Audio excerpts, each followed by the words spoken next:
From chefs who dared to serve the judges a raw, unplucked bird, Un pájaro muerto lo harto de un plato. to chefs who walked to the judging bench with another contestant's dish in hand and served it as their own. Someone has brought us a dish that they did not cook. Here are several times when chefs made unforgivable mistakes on Masterchef, starting with Alejandro Valdivia, who arrived in Season 12 of Masterchef already carrying a strong track record, as he previously competed in Season 11, where he ultimately finished in 4th place. And in Season 12, the back-to-win format had given him a rare opportunity to return with experience behind him. He was named team captain of the Red Team during the season's first team challenge. A captain needs great leadership. Can you bring that today to the challenge? It's not going to be a dictatorship, it's going to be a teamwork. Where the contestants were tasked with preparing lunch for more than 100 members of the United States Coast Guard. However, minutes into the challenge, something unexpected happened. Gordon Ramsay noticed Alejandro pick up a tray of steaks that had just fallen on the floor and placed them straight back into the grill. When confronted, Alejandro gave an excuse that just showed how little he actually knew about cooking. Tray of steaks drop on the floor, and we just put them back on the grill.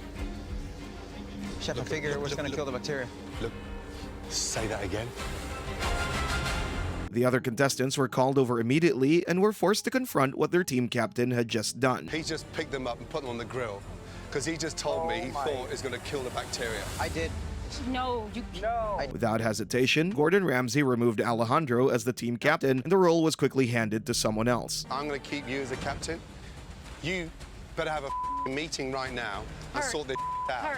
I stuck them on the grill because I thought I'd kill the bacteria.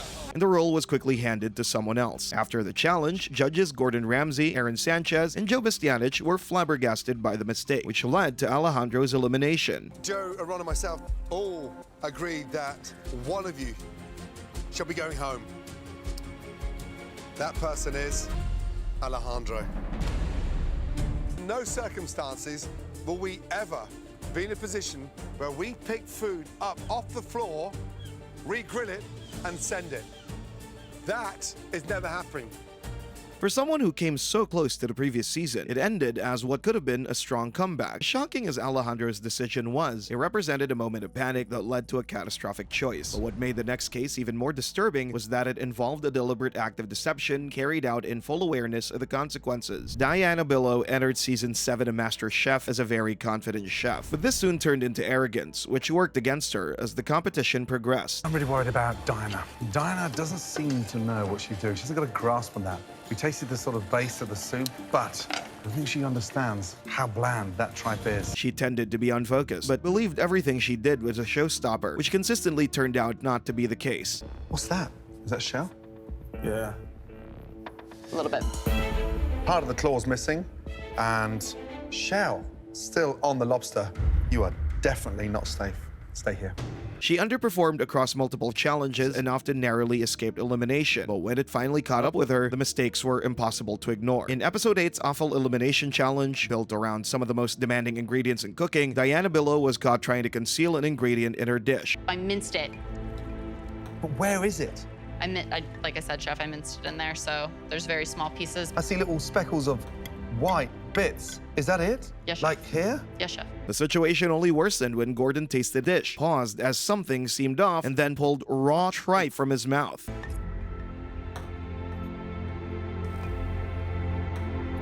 I have got some raw tripe here. There's a really horrible, spongy... No, I can't even pull it.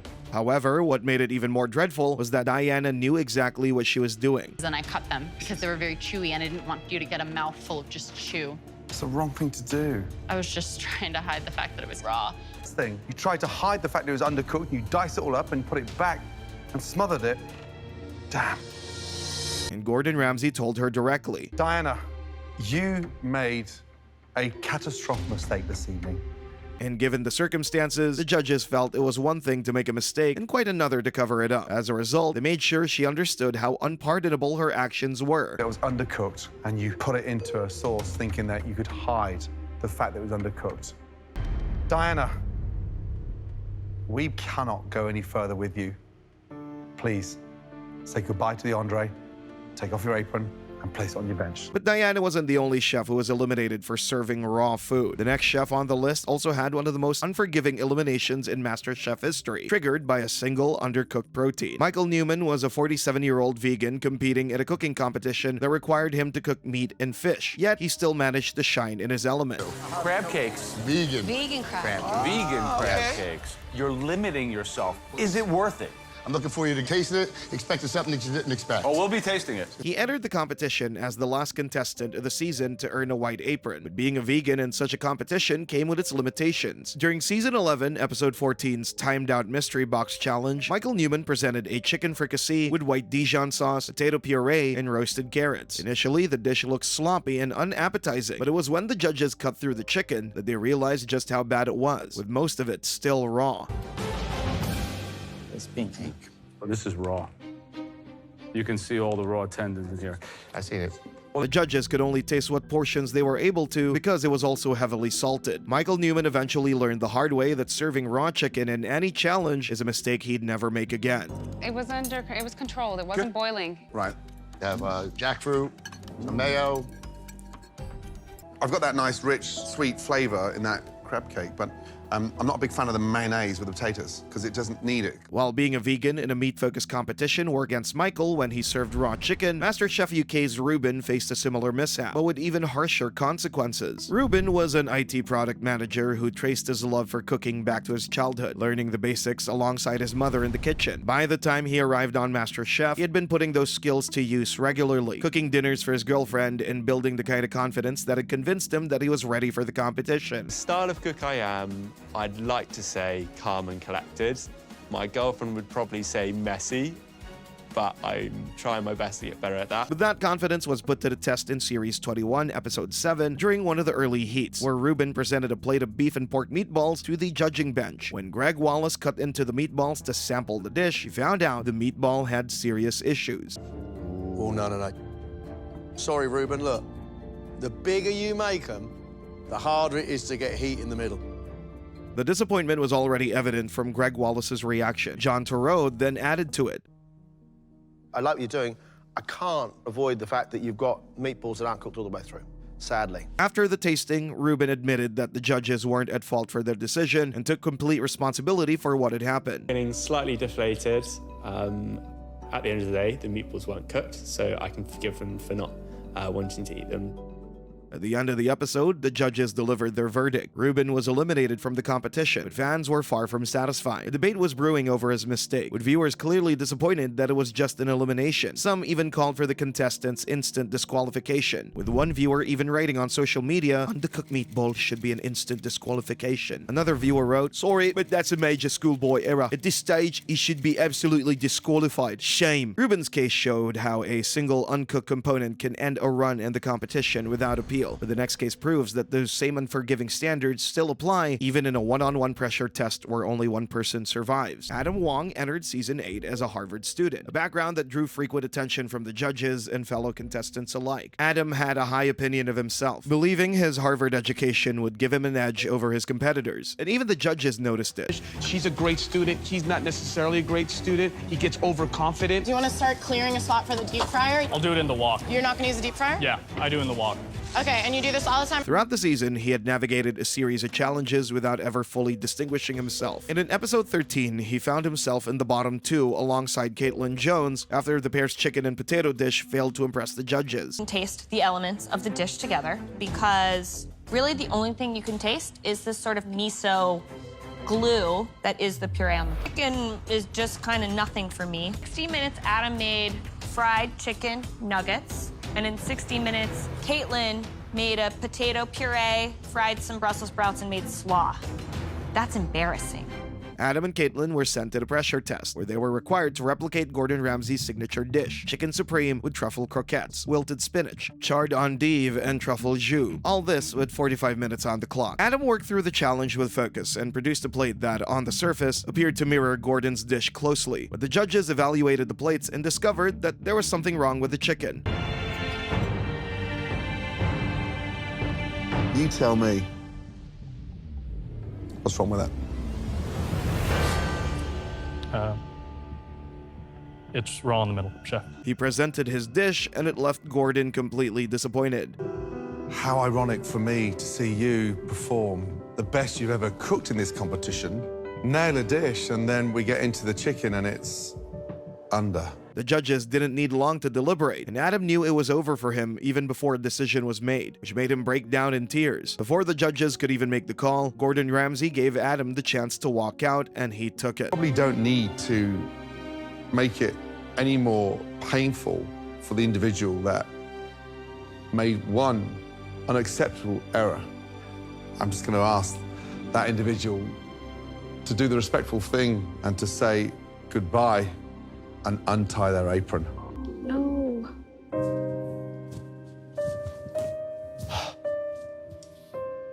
If Adam's elimination came at the sharp end of a direct head-to-head, Mark Raffaelli's departure came from a different kind of inexcusable failure altogether, one that involved the simple misunderstanding of how certain ingredients should work. Mark Raffaelli was a realtor from Chicago, Illinois, who entered Masterchef Season 2 and showed some potential early on in the competition, demonstrating enough ability to earn his place among the top 18. But that early promise was about to face its first real test. The elimination challenge of Season 2, Episode 5 was a French invention test, where the contestants had 60 minutes to produce a French dish, and Mark Raffaelli made a plain steak with mashed potatoes, which he tried to thicken by adding raw flour directly into the mashed potatoes, but his execution was a disaster.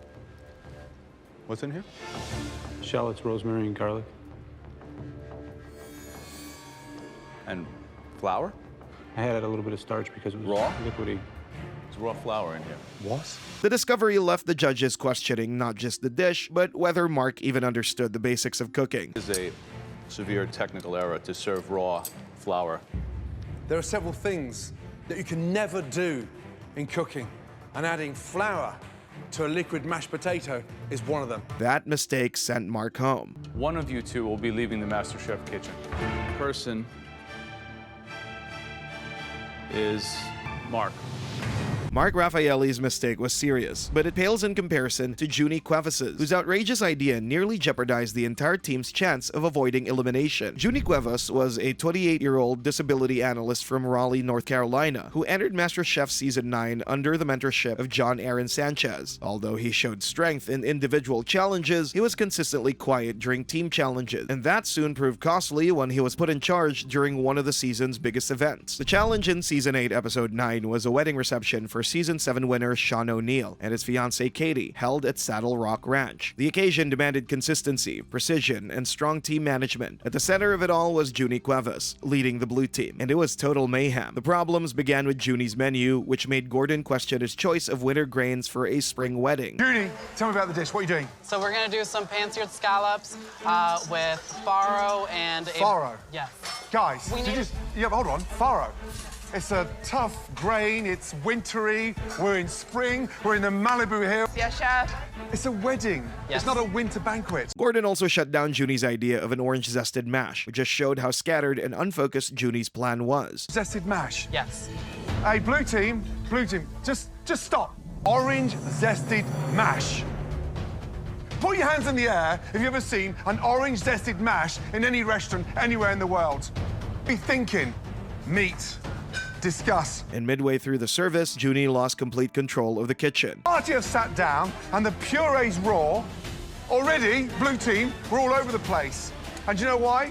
No one's communicating and the captain's disappeared. As time went on, Gordon discovered that the charred Romanesco had no seasoning whatsoever, and the team was using a broiler, which by default would produce roasted vegetables rather than charred ones. Did you taste the water? No, chef. I am starting to lose. Charred Romanesco is on a charcoal grill. So what are we charring it on? Are we getting them in cast iron? I was thinking the broiler. Well, that's not charred. On top of that, Gordon was frustrated with how the potatoes were sliced, and some still had some skin on them. Competition with ambition to win. We're making mashed potatoes. We go there, down to there. We've got skin on, black eyes here. In fact, he went as far as threatening to run the team himself if no one volunteered. You are not going to captain this team any longer. Have a meeting and somebody step up and run this team. If not, I'm going to run it. Sure. Now! When the judging took place, Gordon put it bluntly. Juni, possibly one of the worst performing captains I've ever witnessed. Ever. And with no pressure test conducted, the judges decided that Juni was clearly the weaker link during service and sent him home. Unfortunately, your journey ends tonight. But unfortunately, your team was doomed before they started yesterday. The menu was badly conceptualized, and you lost complete direction of your team. We wish you all the best. Where Juni's failure was defined by poor decision-making from the first stage of the planning, Max Kramer's team challenge debacle unraveled during service itself in full view of 350 people waiting to be served. Max Kramer was a college student from New York City who entered Masterchef Season 2 at just 18 years old. He was a very passionate cook, and despite being young, he always wanted to prove himself to the judges. However, he had a very pretentious attitude that annoyed many of the cooks. I really don't want to be on Max's team because his arrogance is through the roof. And things were about to get more intense. In Season 2, Episode 6, the top 16 were tasked with serving a 5-course meal to 350 guests and employees at the Los Angeles Times building, with 3 hours of preparation and 2 hours to serve. Max Kramer was named the blue team's captain after winning the previous elimination challenge, and he chose sliders as his team's special entree to keep things simple. Any other alternative was immediately rejected. We're going to be doing sliders. I'm going to leave that up to Christian. So what do we think about, like, maybe some mini blue cheese bacon burgers for our entree? At first, things moved smoothly enough, but as orders stacked up, service began to fall behind, and Max's team struggled to keep up with demand for burger patties, and customers began leaving with empty plates. This led to Max to make a decision he was convinced would solve everything. I know I need to take charge with the burgers. Tony's being subpar right now. The best way to help is to pre-cook a bunch of Tony's burgers so we can keep up with the demand. The problem was that pre-cooked burgers sitting out quickly became both a food quality and food safety issue. The consequences followed quickly. Most of the guests moved to the red team's line after hearing about blue team's difficulties, leaving the blue team to hand out empty plates to those still waiting in line because their team captain had wasted all their burgers. The blue team lost the challenge and was sent to the pressure test the following day. And Max managed to impress the judges with his dish and stay in the competition even after directly compromising his teammates' chances. At least you had the intelligence to stop, taste, readjust, and with barely under 10 minutes to go, start again. That takes a big pair of balls. Today, it paid off. Max was fortunate enough to stay in the competition, despite single-handedly sabotaging his team's chances of winning. But MasterChef Ireland's Sarah McGahan wasn't given that same opportunity. Sarah McGahan was a chef who had earned her place in MasterChef Ireland Season 3 by passing her Heat 2 audition, where she had already demonstrated enough ability to impress the judges with her signature dish, ginger and pear pudding with ginger wine praline and vanilla ice cream. But a similar dish would soon cost her everything. During one of the season's elimination rounds, Sarah was tasked with producing a pear and ginger pudding with homemade vanilla ice cream and chopped walnut praline, a multi-component dessert that required careful management of both timing and equipment, and Sarah struggled with both. She even had a problem with her blender, and by the time it was fixed, she had just 5 left to finish. When the competition finally ended, she was called to present her dish. She walked up to the judges, but the way she did it instantly wiped out any chance she had of remaining on the show. So, Sarah, what happened? I just got my timings wrong. That was all. Didn't get the pudding into the oven in time. Okay, but you obviously practiced beforehand. Oh, yeah, lots of times. Just different oven, different equipment, and it just didn't work out for me today. There was no pudding, no ice cream, no praline, not even an empty plate to signify her efforts. With nothing on the table to taste, the judges had no choice but to eliminate Sarah. Unlike Sarah, who struggled to present a dish before the judges, Masterchef Spain's Saray Carrillo actually managed to present a dish, but what she presented couldn't be judged at all. Saray Carrillo was a 27-year-old social worker and trans woman competing on Masterchef Spain Season 8. She was one of the many chefs looking to impress the panel of seasoned professionals, but since receiving the black apron, she struggled to find her footing, and her relationship with the judges only grew more strained as the competition progressed. The pressure in the kitchen only intensified when contestants on MasterChef Spain were challenged to pluck and clean a partridge before using it as the protein of the meal. The bird was presented to the contestants still stuffed with its internal organs, which each cook was expected to remove before cooking. Saray Carrillo had previously confided in the judges as she had a fear of handling and cooking birds, so when the challenge required exactly that, she apparently decided she wasn't going to play along. Rather than making any attempt to pluck, prepare, or cook the bird as any real chef would, Saray chose instead to distract other chefs with her attitude, barely working on the dish she was meant to present. Que no puedo, que me da mucho repelú. Y con pelo y todo. No puedo. Mi casa, señores. ya estaría. only to confidently serve the whole bird raw and even garnish it. The judges were furious. No he visto lo que has hecho. Mira, yo que me faltes el respeto a mí, que lo has hecho. Que le faltes el respeto a tus compañeros, que lo has hecho.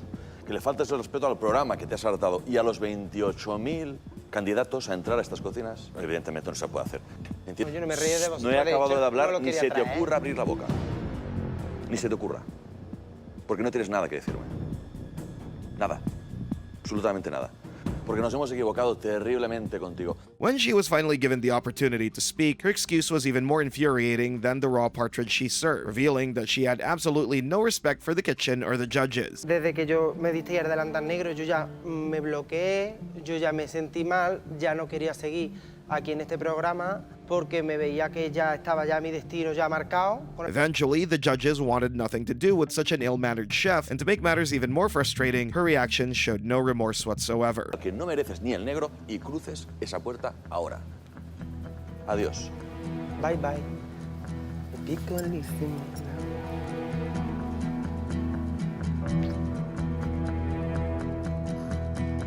Saray Carrillo had the audacity to serve the judges a plated raw partridge, but what the next chef tried to pull off was on a completely different level of dishonesty. Tyler Vyers was a home cook who worked as a regional sales manager in a hunting company before applying for Masterchef. He wasn't a professional chef, but had a deep passion for cooking and a strong desire to improve his skills. Little did he know that his journey would soon test his abilities in a whole new way. The Elimination Challenge in Season 5, Episode 6 required a group of contestants to replicate a passion fruit panna cotta prepared by Masterchef Junior Season 1 winner Alexander Weiss. When Tyler was called on to present his panna cotta to the judges, Gordon Ramsay dropped a shocking revelation about Tyler's dish. For the very first time in MasterChef history, I am so sorry to tell you, someone has brought us a dish that they did not cook. But Gordon didn't just stop at words. He had proof that couldn't be ignored. What do you see on that tray, young man? My ramekins. Your ramekins? Yes, chef. I put my ramekins on the top shelf, and I don't know if they got switched. I don't know, chef. You didn't. They're on the bottom shelf, bottom left-hand side. Presented with evidence, Tyler not only owned up to this disgraceful error, but also apologized for it. In the blast chiller, I just pulled out the same 4. You served us Jamie's panna cotta. I had no clue. I apologize. Gordon acknowledged that Tyler owned up to it, but the mistake was too serious to let slide, and the judges made the call. I am so sorry, but your journey is going to end tonight. After being disqualified, Tyler returned to Jamie, the contestant whose dish he had served, and apologized directly. Jamie, I apologize. I'm sorry. I had no intent on doing that. No, I'm sorry that you grabbed mine. And hey, at least if they would have tasted it, it would have tasted pretty damn good. But whether Tyler's action was deliberate or accidental remains unclear. His words suggested innocence, but the evidence said otherwise. What is certain, however, is that Tyler broke the rules and had to be disqualified. Tyler's disqualification could comfortably pass as an accident, but the case that ended Matt Byer's time on Masterchef was the result of an intentional decision made over a sustained period of time. Matt Byer was a 23-year-old with a successful career in IT tech support when he decided to transform his life and apply for Masterchef Australia. However, his time on the show took a startling turn. In Season 3, Episode 58, while the contestants were still in Sydney and just days away from their trip to New York, Judge Matt Preston walked into the Masterchef Australia house with a grave discovery about Matt Byer. You made a mistake. You had use of a personal phone, which is against the rules of the competition. Given how serious the breach was, the judges didn't need long to make their decision. The fairest thing for all the contestants and for yourself is you to make an honourable exit from the competition. To cheat, it wasn't to sort of have one up over the other contestants.